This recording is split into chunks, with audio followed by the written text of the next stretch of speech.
Hello friends, good morning, जय हिंद। स्वागत है आप सभी का हमारे द एग्जाम टॉपर्स परिवार में। आज हम चर्चा करेंगे गवर्नर जनरल एवं वायसराय, इसके साथ ही भारत में मुद्रा प्रणाली के बारे में। इन दोनों से रिलेटेड जितने भी महत्वपूर्ण फैक्ट हैं और अक्सर इनमें से एक न एक क्वेश्चन हमें हर एग्जाम में देखने को मिलता ही है। तो आगे बढ़ने से पहले यदि आपने चैनल को सब्सक्राइब नहीं किया है तो सब्सक्राइब कर बेल आइकन को प्रेस कर लें ताकि आपको लेटेस्ट वीडियोज़ के नोटिफिकेशंस सबसे पहले मिल सकें। तो हम शुरू करते हैं सबसे पहले गवर्नर जनरल एवं वायसराय से रिलेटेड जितने भी महत्वपूर्ण फैक्ट हैं उन सभी के बारे में। सबसे पहला प्रश्न तो यही बनता है कि बंगाल में स्थायी कर व्यवस्था कब और किसने लागू की थी। बंगाल में स्थायी कर व्यवस्था या फिर स्थायी कर व्यवस्था को लागू करने वाला कौन था? तो इसका सही आंसर है लॉर्ड कॉर्नवालिस, जिसने 1793 में बंगाल में स्थायी कर व्यवस्था को लागू किया था। भारत का अंतिम गवर्नर जनरल तथा भारत का प्रथम वायसराय कौन था? अब यहाँ पर बात अलग अलग नहीं, एक ही है। अंतिम गवर्नर जनरल कहें या फिर उसे भारत का प्रथम वायसराय, क्योंकि जो अंतिम गवर्नर जनरल था उसके बाद गवर्नर जनरल का पद समाप्त करके वायसराय का पद के रूप में उसको चेंज कर दिया गया था। तो भारत का अंतिम गवर्नर जनरल तथा भारत का प्रथम वायसराय लॉर्ड कैनिंग को कहा जाता है। किसे कहा जाता है? लॉर्ड कैनिंग को। वहीं आता है बंगाल का विभाजन कब और किसके द्वारा किया गया था? तो बंगाल का विभाजन 1905 में लॉर्ड कर्जन के समय किया गया था।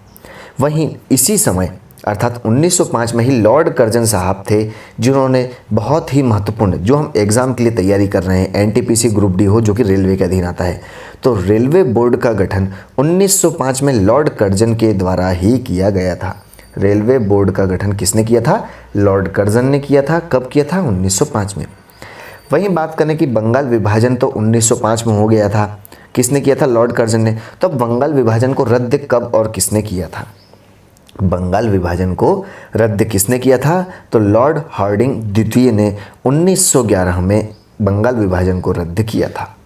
प्रथम भारतीय रेलवे लाइन या प्रथम रेलवे लाइन की स्थापना कब और किसके शासनकाल में की गई थी? प्रथम रेलवे लाइन की स्थापना 1853 में लॉर्ड डलहौजी के समय की गई थी। किसके? लॉर्ड डलहौजी के समय 1853 में प्रथम रेलवे लाइन की स्थापना की गई थी। पहली बार 1940 में पाकिस्तान की मांग की गई थी। यह किसके शासनकाल की बात है? यह किसके शासनकाल में पहली बार 1940 में पाकिस्तान की मांग उठी थी? तो यह मांग लॉर्ड लिनलिथगो के समय की बात है कि लॉर्ड लिनलिथगो के काल में ही 1940 में पहली बार पाकिस्तान को बनाने की मांग उठी थी। कैबिनेट मिशन भारत कब और किसके समय पहुंचा था? कैबिनेट मिशन भारत में कब और किसके शासनकाल में पहुंचा था? तो लॉर्ड वेवेल के समय कैबिनेट मिशन भारत में मार्च 1946 में आया था। कब आया था? मार्च 1946 में लॉर्ड वेवेल के समय। वहीं स्वतंत्र भारत का प्रथम गवर्नर जनरल किसे कहा जाता है? स्वतंत्र भारत का प्रथम गवर्नर जनरल किसे कहा जाता है? पहले हमने बात की थी भारत के अंतिम गवर्नर जनरल की, लेकिन यहाँ हम बात कर रहे हैं भारत के या स्वतंत्र भारत के प्रथम गवर्नर जनरल के बारे में। तो कौन थे? लॉर्ड माउंटबेटन साहब स्वतंत्र भारत के प्रथम गवर्नर जनरल थे। अगला क्वेश्चन आता है बहुत ही महत्वपूर्ण, जलियांवाला बाग हत्याकांड कब और किसके शासनकाल में हुआ था? जलियांवाला बाग हत्याकांड बहुत ही महत्वपूर्ण प्रश्न है और कई बार यह जितनी भी प्रतियोगी परीक्षा होती हैं और सब में अक्सर पूछा जाता है। तो आपको बताना है यहाँ पर कि जलियांवाला बाग हत्याकांड कब हुआ था? तो यह 13 अप्रैल को हुआ था। सन था 1919। 13 अप्रैल 1919 में लॉर्ड चेम्सफोर्ड के शासनकाल में कौन सा? जलियांवाला बाग हत्याकांड हुआ था। फोर्ट विलियम कॉलेज की स्थापना कब और किसके शासनकाल में की गई थी? तो फोर्ट विलियम कॉलेज की स्थापना 1800 में लॉर्ड वेलेजली के समय की गई थी। अगला फैक्ट आता है स्थायी बंदोबस्त पद्धति को लागू करने वाला या स्थायी बंदोबस्त पद्धति का जन्मदाता कौन है? तो स्थायी बंदोबस्त पद्धति को लागू 1793 में करने वाला व्यक्ति या इसके जन्मदाता लॉर्ड कॉर्नवालिस थे। कौन थे? Lord Cornwallis. और लॉर्ड कॉर्नवालिस रिलेटेड बहुत ही महत्वपूर्ण फैक्ट है जिसको हम आगे कवर करेंगे। सती प्रथा कब की बात है? 1829। तो सती प्रथा का अंत 1829 में और ठगी प्रथा का अंत 1830 में किया गया था। तो यह किसके शासनकाल की बात है? सती प्रथा एवं ठगी प्रथा की समाप्ति किसके शासनकाल में हुई थी? लॉर्ड विलियम बेंटिक के समय हुई थी। प्रथम फैक्ट्री अधिनियम कब और किसके शासनकाल में पारित किया गया था? प्रथम फैक्ट्री अधिनियम 1881 में, कब? 1881 में लॉर्ड रिपन के शासनकाल में पारित किया गया था। नेक्स्ट मोस्ट इंपोर्टेंट आता है अलीगढ़ मुस्लिम विश्वविद्यालय AMU की स्थापना कब और किसके शासनकाल में की गई थी? तो अलीगढ़ मुस्लिम विश्वविद्यालय की स्थापना 1920 में लॉर्ड चेम्सफोर्ड के समय की गई थी। अगला महत्वपूर्ण फैक्ट है कि बंगाल में द्वैध शासन की स्थापना कब और किसके शासनकाल में की गई थी? तो बंगाल में द्वैध शासन की स्थापना 1765 में रॉबर्ट क्लाइव के समय की गई थी। संविधान सभा की बैठक या संविधान सभा की प्रथम बैठक कब और किसके समय की गई थी? तो संविधान सभा की प्रथम बैठक 9 दिसंबर 1946 को लॉर्ड वेवेल के समय, किसके? लॉर्ड वेवेल के समय 9 दिसंबर 1946 को संविधान सभा की प्रथम बैठक का आयोजन किया गया था। कलकत्ता, मद्रास और बॉम्बे हाईकोर्ट, कलकत्ता, मद्रास और बम्बई हाईकोर्ट की स्थापना कब और किसके समय की गई थी? तो कोलकाता, मद्रास और बॉम्बे हाईकोर्ट की स्थापना 1862 में लॉर्ड कैनिंग के समय की गई थी। होम रूल लीग की स्थापना, होम रूल लीग की स्थापना कब और किसके समय की गई थी? तो हमें याद रखना है यहाँ पर होम रूल लीग की स्थापना के साथ ही चंपारण सत्याग्रह भी प्रारंभ हुआ था। ये दोनों एक ही समय की बात है। तो होम रूल लीग की स्थापना एवं चंपारण सत्याग्रह दोनों 1917 की घटना है और यह किसके शासनकाल की है? लॉर्ड चेम्सफोर्ड के समय की बात है। अगला आता है सहायक संधि, बहुत ही महत्वपूर्ण है। सहायक संधि 1798 की पद्धति की शुरुआत मानी जाती है और किसके शासनकाल में? लॉर्ड वेलिजली के समय प्रारंभ की गई थी सहायक संधि। और भारत में सहायक संधि का प्रयोग किसने किया था? तो भारत में सहायक संधि का प्रयोग डुप्ले ने किया था, लेकिन इसकी शुरुआत लॉर्ड वेलिजली ने की थी। महारानी विक्टोरिया को, बहुत ही महत्वपूर्ण है कि महारानी विक्टोरिया को केसर-ए-हिंद की उपाधि से सम्मानित किया गया था। केसर-ए-हिंद की उपाधि से किसे सम्मानित किया गया था? महारानी विक्टोरिया को। और कब? तो जनवरी 1877 में जनवरी का महीना था जब महारानी विक्टोरिया को केसर-ए-हिंद की उपाधि से सम्मानित किया गया था। किसके शासनकाल में? लॉर्ड लिटन। मेकाले की अनुशंसा पर अंग्रेजी को शिक्षा का माध्यम बनाया गया था। कब बनाया गया था? 1835 में और किसके समय? लॉर्ड विलियम बेंटिक के समय। खुद को बंगाल का शेर कहने वाला व्यक्ति कौन था? बंगाल का शेर खुद को कहने वाला व्यक्ति कौन था? तो लॉर्ड वेलिजली, जो अपने आप को बंगाल का शेर कहता था। साइमन कमीशन भारत कब और किसके शासनकाल में आया था? तो साइमन कमीशन भारत में 1928 में 1928 में लॉर्ड इरविन के समय आया था। स्थानीय स्वशासन की शुरुआत कब और किसके शासनकाल में हुई थी? तो स्थानीय स्वशासन की शुरुआत 1882 में लॉर्ड रिपन के समय हुई थी। असहयोग आंदोलन कब और किसके शासनकाल में प्रारंभ हुआ था? तो असहयोग आंदोलन 1920 में लॉर्ड चेम्सफोर्ड के समय प्रारंभ किया गया था। कब?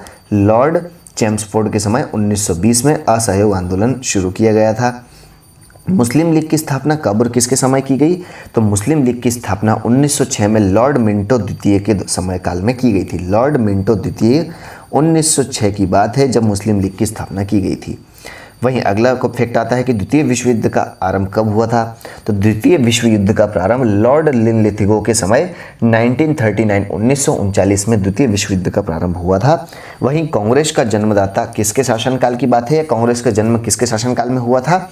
तो कांग्रेस का जन्म लॉर्ड डफरिन के समय हुआ था। अब हम बात करते हैं मुद्रा प्रणाली से रिलेटेड फैक्ट के बारे में और इससे रिलेटेड बहुत सारे फैक्ट हमें एनटीपीसी ग्रुप डी के साथ साथ मध्य प्रदेश सब इंस्पेक्टर की परीक्षा में भी, ये जितने भी राज्यों के 2 स्टार या सब इंस्पेक्टर की पेपर होते हैं उनमें अक्सर ये क्वेश्चन देखने को मिलते हैं। पहला तो यही आता है कि भारतीय मौद्रिक व्यवस्था की इकाई कौन सी है? भारतीय मौद्रिक व्यवस्था की इकाई रुपया है। आरबीआई के मौद्रिक नीति का नाम क्या है? तो आरबीआई के मौद्रिक नीति का नाम नीतिगत दस्तावेज है। रुपया, नोट रुपया, रुपया नाम का सिक्का पहली बार कब और किसने जारी किया था? तो रुपया नाम का सिक्का पहली बार शेर शाह सूरी ने 1542 ईस्वी में जारी किया था। किसने? शेर शाह सूरी ने 1542 में जारी किया था। भारत में सर्वप्रथम पत्र मुद्रा का चलन कब किया गया था? तो भारत में सर्वप्रथम पत्र मुद्रा का चलन 1806 में तथा कागजी मुद्रा, जिसे करेंसी कहा जाता है, इसका प्रचलन 1862 में आया था। भारत में दशमलव मुद्रा प्रणाली कब से प्रारंभ मानी जाती है? भारत में दशमलव मुद्रा प्रणाली 1 अप्रैल 1957 से प्रारंभ हुई थी। कब से? 1 अप्रैल 1957 1957 से दशमलव मुद्रा प्रणाली प्रारंभ हुई थी। और भारत में मुद्रा का अवमूल्यन कितनी बार हुआ है? भारत में मुद्रा का अवमूल्यन कितनी बार हुआ है? तो 3 बार हुआ है। पहला 1949, दूसरा 1966 और तीसरा 1991। 1949, 1966 और 1991, ये 3 बार ऐसे समय रहे हैं जब मुद्रा का अवमूल्यन हुआ है। अगला महत्वपूर्ण फैक्ट है कि भारत में सिक्कों की टकसाल या सिक्के बनाने के कारखाने देश में कहाँ स्थापित है? ये कितने सिक्कों की टकसाल देश में है? तो देश में सिक्कों की टकसाल मात्र 4 जगह पर है। कौन कौन से? मुंबई, हैदराबाद, कोलकाता और नोएडा। अब बात करें इनकी स्थापना कब हुई थी, तो कोलकाता में जो सिक्कों की टकसाल है उसकी स्थापना 1950 में, मुंबई की 1830 में, हैदराबाद 1903, वहीं नोएडा 1989 में स्थापना की गई थी। अब बात करें कि 10, 50, 100, 500 आदि जो नोट हैं इसकी करेंसी नोट प्रेस कहाँ है या ये नोट कहाँ छपते हैं? तो 10, 50, 100, 500 आदि नोट या currency note press Nashik Maharashtra में छपते हैं। वहीं एक और करेंसी नोट प्रेस आती है जो देवास मध्य प्रदेश में स्थित है, जिसे बैंक नोट प्रेस के नाम से कहा जाना जाता है। तो यहाँ पर 20, 50, 100, 500 और 2000 मूल्य वर्ग के नोट छापे जाते हैं। बैंक और करेंसी नोट कागज़ तथा नॉन ज्यूडिशियल स्टाम्प पेपर की छपाई में प्रयोग होने वाले कागज़ का उत्पादन कहाँ होता है?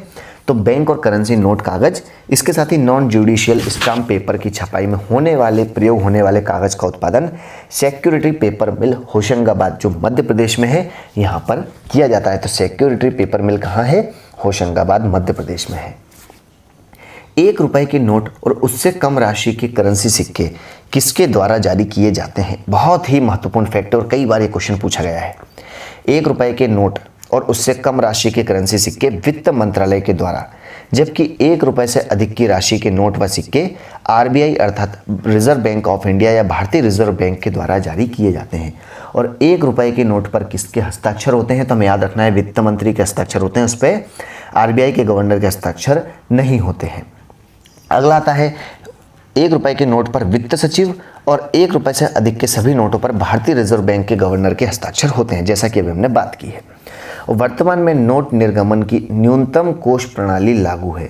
वर्तमान में नोट निर्गमन की न्यूनतम कोष प्रणाली लागू है, जिसे कब प्रारंभ किया गया था या अपनाया गया था? तो जिसे अक्टूबर 1956 में अपनाया गया था। नेक्स्ट मोस्ट इंपॉर्टेंट है कि ग्रेशम का नियम किससे संबंधित है? तो ग्रेशम का नियम मुद्रा प्रचलन से संबंधित है। वहीं प्लास्टिक मनी किसे कहा जाता है? प्लास्टिक मनी किसे कहा जाता है? तो प्लास्टिक मनी क्रेडिट कार्ड को कहा जाता है। जो हमारे credit card, debit card, ATM, debit card जो भी प्लास्टिक के रहते हैं यही प्लास्टिक मनी कहलाते हैं। नेक्स्ट मोस्ट इंपोर्टेंट फैक्ट है कि मुद्रास्फीति किसे कहा जाता है? तो मुद्रास्फीति वह स्थिति है जिसमें वस्तुओं की कीमत बढ़ती है और मुद्रा का मूल्य गिरता है। वस्तुओं की कीमत तो बढ़ रही है लेकिन मुद्रा का मूल्य गिर रहा है, वही मुद्रास्फीति कहलाता है। भारत में मुद्रास्फीति की माप की जाती है। तो भारत में मुद्रास्फीति की माप थोक मूल्य सूचकांक या जिसे WPI कहा जाता है उसके आधार पर की जाती है और इसका आधार वर्ष 2005, 2004 व 5 है। कौन सा? 2004 व 5 इसका आधार वर्ष है किसका? मुद्रास्फीति की माप का। और यह किसके द्वारा की जाती है? थोक मूल्य सूचकांक के आधार पर।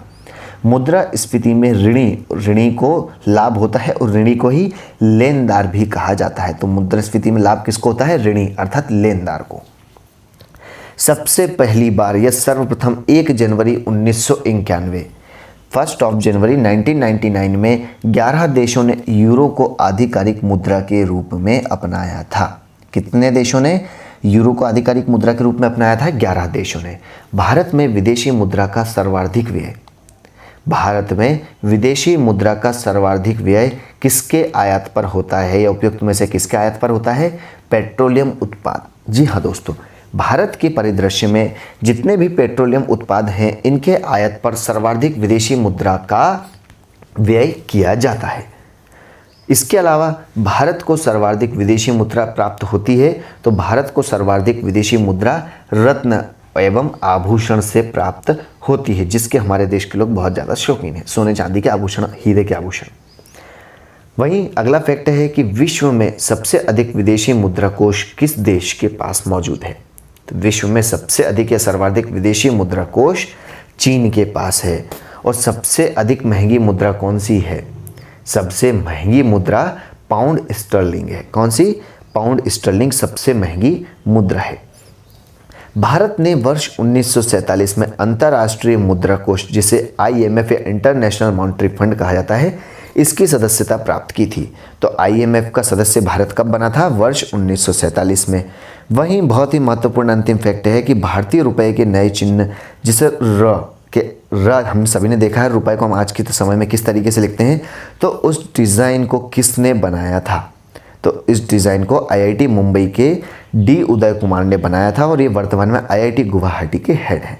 क्या नाम है इनका? D उदय कुमार, जिन्होंने भारतीय रुपए के नए चिन्ह की डिज़ाइन को बनाया था। तो यह थे कुछ महत्वपूर्ण फैक्ट भारतीय गवर्नर जनरल एवं वायसराय, इसके साथ ही मुद्रा प्रणाली से जुड़े हुए, जो कि अक्सर प्रतियोगी परीक्षाओं में पूछे जाते हैं।